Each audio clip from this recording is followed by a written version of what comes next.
Shalom Aleichem y vamos a ver un poco de lo que es la fiesta de Hanukkah, mirando los ancestros de los macabeos.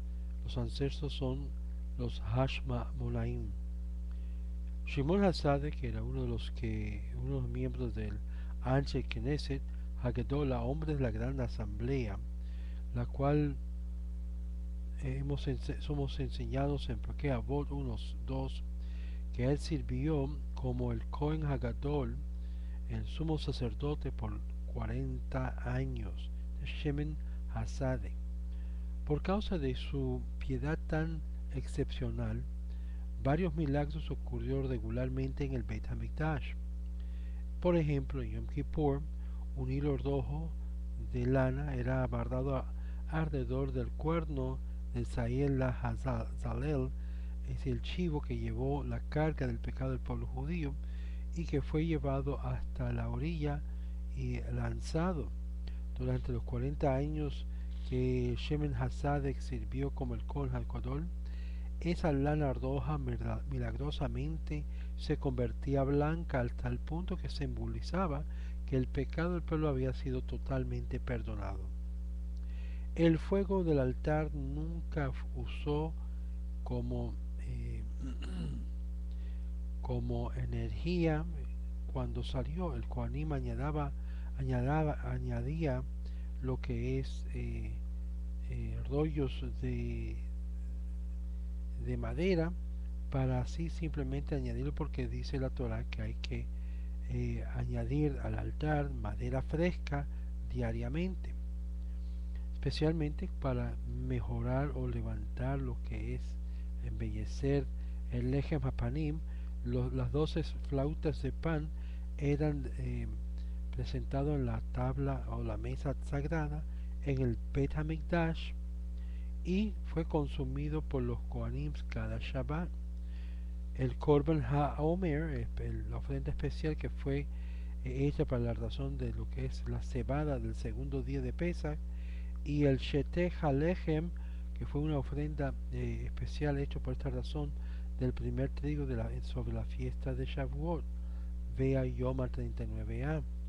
Nuestros sabios relatan en Yoma 69a que Alejandro el Grande una vez marchó sobre Jerusalén con el fin de destruir el Beit HaMikdash. Después de incitar a estos por los samaritanos, y cuando se acercó a la ciudad, Shemen Hasadek decidió salir juntamente por la noche con sus eh, líderes escogidos de Jerusalén, yendo todos cargando una antorcha. Y cuando se llegaron para encontrarse con el conquistador en lo que es en la víspera de la mañana, Alejandro el Grande vio que era Shimon Hassade. Se bajó de su caballo y se postró al piso.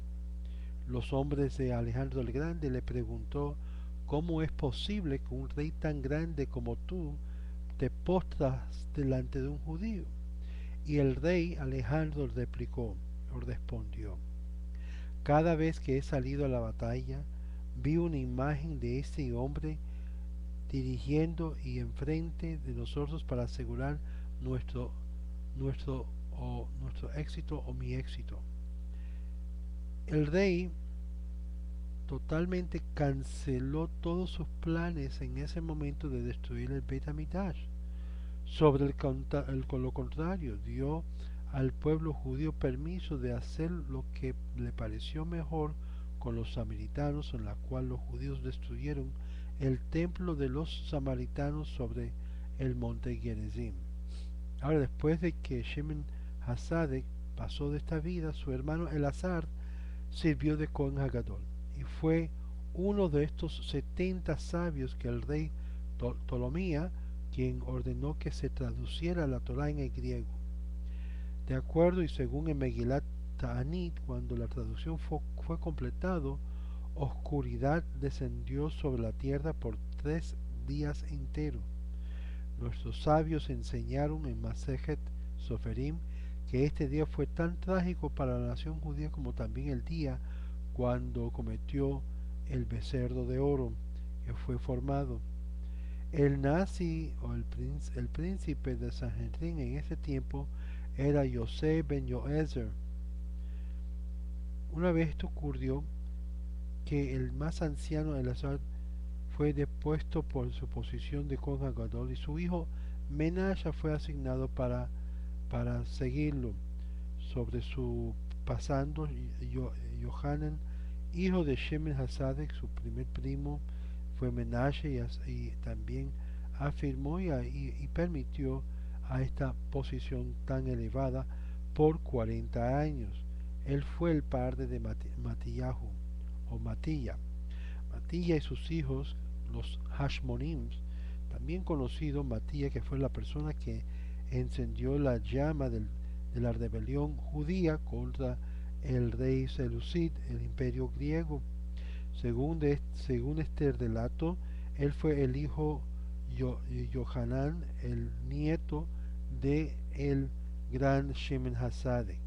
Como esto concuerda con nuestro pasaje de Al-Hanisim que refiere a Matillahu, el hijo de Yohanan, el gran sumo sacerdote.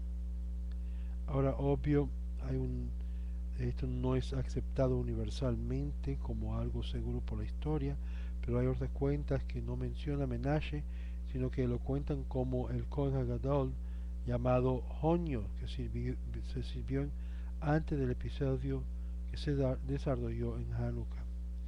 Pero estas eran las palabras del Kohen Hagadol, que son más o menos ambiguos, y fue Matillahu el mismo, el Kohen Hagadol, que ese es el único de sus padres, Yohanan, quien era el Kohen Hagadol. Ahora, el Talmud en Megilá 11a refiere a Matillah como Matillah como el Kohen Hagadol, el sumo sacerdote, que aparentemente había una pregunta en el texto en cuanto al Talmud, si en sí el texto era correcto. El Rambam, en su introducción en comentario de Mishnah, escribe que solo su padre Yohanan era actualmente el Kohen Hagadol. En el Sefer Hayeshuasin declara que Matías fue conocido también por el nombre de Hashmonai. Esto sugiere que esto fue en cuanto que él era como los príncipes entre los hombres, como hallamos en el versículo de Salmo 68:32, que los príncipes Hashmanim vendrá de Egipto. Ahora, otros interpretan de los nombres que significa que él y su familia eran de la gran ciudad llamado Hashmon, referido en el Sefer Yehoshua 15:27. Según esta interpretación, Hashmon era el lugar de nacimiento de Shemen Hasadek y fue uno que fue llamado Hashmonai, y sus descendientes eran llamados de la casa de Hashmonai después de él. Pero obvio, todos ellos eran sumos sacerdotes. Matías era bendecido con 5 hijos: Yehudá, Shemen, Yohanan, Jonatán y Elazar. Estos 5 descendientes fue conocido al pueblo como los Hashmonaim. Eran jefes principales del militar y llevaron a cabo la bandera demostrando las letras Mem Kaf Bet Yod. El Zegor Hamor en Parashat Va'et Hanan en el Sefer Shenei Lehut Haveri sugiere que estas letras son el acrónimo del verso Mi Hamoja Ba'elim Hashem. ¿Quién entre los dioses o poderosos pueden compararse contigo? Hablando a Hashem. Hardab Moshe Sofer en su Hatam Sofer en Parashat Miketz y en el diccionario de Shulchan Aruch Even HaEzer en lo que es la porción 129 sugiere que las letras representa Matías Cohen ben Yohanan, M por Matías Cohen, K, Ben como hijo y Yohanan. El Sefer Shenei Luchot Haberit también hace otra sugerencia, que las letras representan las palabras Baruch Kevod Hashem Mihamo. El honor de Hashem es bendecido en su lugar. La dinastía de los Hashmonaim. Nuestros sabios enseñaron a Borá Zará 9a que los Hashmonaim rugieron el estado de Judá por 103 años y 11 de ellos asumieron el liderazgo: Matilla ben Yohanan, hijo de Shimon Hasadek; Yehura, hijo de Matilla; tercero, Jonatán ben Matilla; cuarto, Shimon ben Matilla; Yohanan ben Shimón; el sexto, Aristobalus ben Yohanan; séptimo, Alejandro Yanai ben Yohanan; el octavo, Ajalandrit Alejandría, la viuda de Alejandro y la hermana de Shimon ben Shattá; y Aristobalus ben Alejandro; el noveno, Hurcanos, el tercero de ben Alejandro; el décimo, el once era Antágonos ben Aristobalus. Ahora, en este tiempo, Herodes, Ordos, en un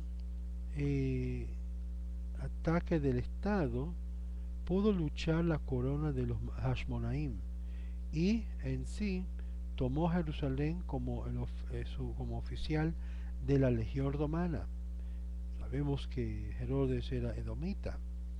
Eventualmente conquistó la ciudad matando a Antiganos, trayendo el fin de la dinastía después de más de un siglo o siglos de regir. Ordos, un líder no popular, fue un terrorista de los judíos por 2 años hasta que ellos se rindieron y aceptaron a él como su rey. En el quinto año de su reinado, Ordos o Herodes hizo traer abajo el Bet HaMikdash y lo reedificó con más talento y talento arquitectural que aún de aquellos de Shlomo HaMelech, como el Talmud enseña en su K51b y Rashi, en el mismo lugar. Cualquiera que no ha visto el Bet HaMikdash que Ordos o Herodes había edificado nunca ha visto un edificio bellísimo, dice acá en su K. Sobre el 26 años del reinado de Herodes, Herodes asesinó Hurcanos el Cohen Hagadol, un individuo piadoso que se había levantado en su palacio, cuyo muerte era de la línea de con su muerte la línea de los Hashmonaim llegó a su finalidad. Todos los demás descendientes de esta familia, una vez tan ilustrosa, había llegado a muertes violentos. De este punto en adelante, la posición de Cohen Hagadol fue vendido anualmente al que daba más dinero de su rifa. En cada año era una persona diferente. El Rambam en su comentario de la Torá, en el versículo de Bereshit, dice que la vara, la vara nunca será removido del tribu de Judá, ni tampoco su martillo de entre sus pies y sus reglas para regir. Y él escribe acá al Ramban Nachmanides que los Hashmonaim, por toda su grandeza, pecaron ignorando esta sección de nuestros antepasados en su testamento y voluntad. Él preface su acusación enfatizando que los Hashmonaim eran piadosos hombres de un gran orden, pero que si no fuera por ellos la Torá, los mitzvot y la observancia hubiera sido totalmente perdido de la nación de Israel. Aún así ellos recibieron un castigo terrible al fin, que 4 de sus 5 hermanos murieron muertes violentas a las manos de sus enemigos. Su pecado, se asume, era el liderazgo político de la nación, aunque ellos no eran descendientes de la tribu de Judá, y ciertamente no eran de la casa de David, la cual le pertenecía regir políticamente. Remover lo que es la vara del regimiento del rey era totalmente fuera de sus de su herencia. Y ellos fueron castigados en esta forma, por causa de que Dios causó de que su esclavo se levantara delante de ellos y lo eliminara. Su esclavo siendo Herodes, el edomita. En resumen, el segundo Beit HaMikdash que fue edificado después de que los judíos recibieron permisos a retornar a la tierra y edificarlo por Koresh, rey de Persia, estaba de pie por 420 años. El imperio de Persia fue echado abajo por los griegos 34 años después y se mantuvo en poder por 180 años. Los Hashmonaim lucharon por su independencia de los griegos y dirigieron el estado de Yehudá por 103 años. Ordos, un esclavo anterior edomita, de forma muy astuta logró el trono y él y sus descendientes rigieron por otros 103 años hasta que Asparcinius, que es Vespasián, César, mataron al último regente de Herodes, el rey Agripa, 3 y medio años antes de la destrucción de la Beit Midrash, y como 6 años después mandó a que separara las ofrendas y los sacrificios que se daban en el templo. En un recuento popular de la saga de los Hashmonaim en el evento alrededor de los milagros de Hanukkah está el Megillat Antiochios. Este breve recuento, que fue escrito originalmente en arameo, pero cientos de años anterior fue traducido en hebreo. Para el beneficio del público, voy a traducirlo y lo voy a hacer lo posible público para que escuchen lo que es la Megillat Antiochios, para que tengan una idea de la historia de Hanukkah. Esta es la primera de dos acerca de la historia de Hanukkah. Shalom, shalom, y nos veremos en la próxima. Shalom.